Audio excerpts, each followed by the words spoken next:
for Spider-Man No Way Home, if you saw the previous iterations of Spider-Man movies, then this was awesome for you. If you didn't see them, sure, it's enjoyable, but the depth and the gratuity. I didn't see the. I think one. How many times? There were two Andrew Garfields: Amazing So Spider-Man and Amazing Spider-Man 2. I only saw one of them, and they were both horrible. They were so bad. Okay, so inside sports, you may know this. Marvel has not owned Spider-Man.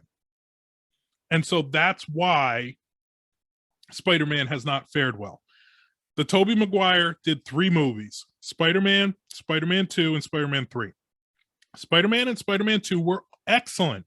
Absolutely excellent. I would argue that Spider-Man 2 was actually the best. So a lot of people like Wait, to go who's to the villain one. in 2? Doc Ock. Okay, yeah, all right. That was the son of a...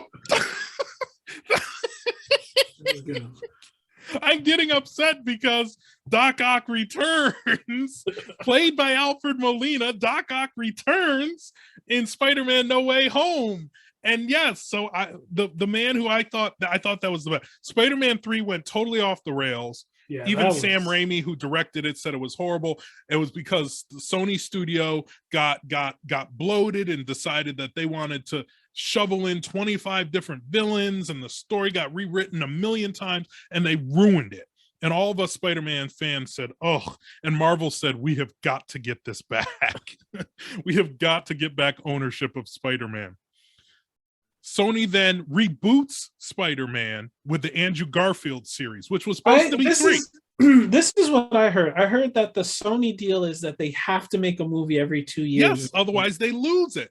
And that's why I said they rebooted the series. They only did the Amazing Spider-Man series with Andrew Garfield because they were about to lose the rights to it. And Marvel was salivating at getting back their rights to Spider-Man. And Sony's like, screw you, we're going to reboot it. And they launched the Andrew Garfield series, which was supposed to be 3 movies, but the first 2 were so bad they couldn't even squeak a third one out. Andrew Garfield played Peter Parker in The Amazing Spider and The Amazing Spider-Man 2. That's to me the ones that are forgettable. Like the original Amazing Spider-Man, I had forgotten that the Lizard was the bad guy in it. And the Lizard comes back to Spider-Man No Way Home, but I had forgotten. And then the second bad guy in Amazing Spider-Man 2 was Jamie Foxx playing Electro. And I remember leaving that movie theater, and my brother asked me, how was the movie? And I said, well, when a blue Jamie Foxx pops up on your screen and goes, don't you know I'm Electro? I said, that's when you know this is not good. This is not good. They are ruining Spider-Man right in front of our eyes, people.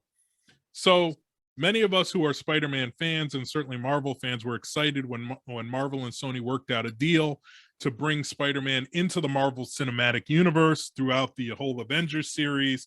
We were all very happy. And they continued that partnership by making the first Tom Holland Spider-Man, which was Spider-Man Homecoming.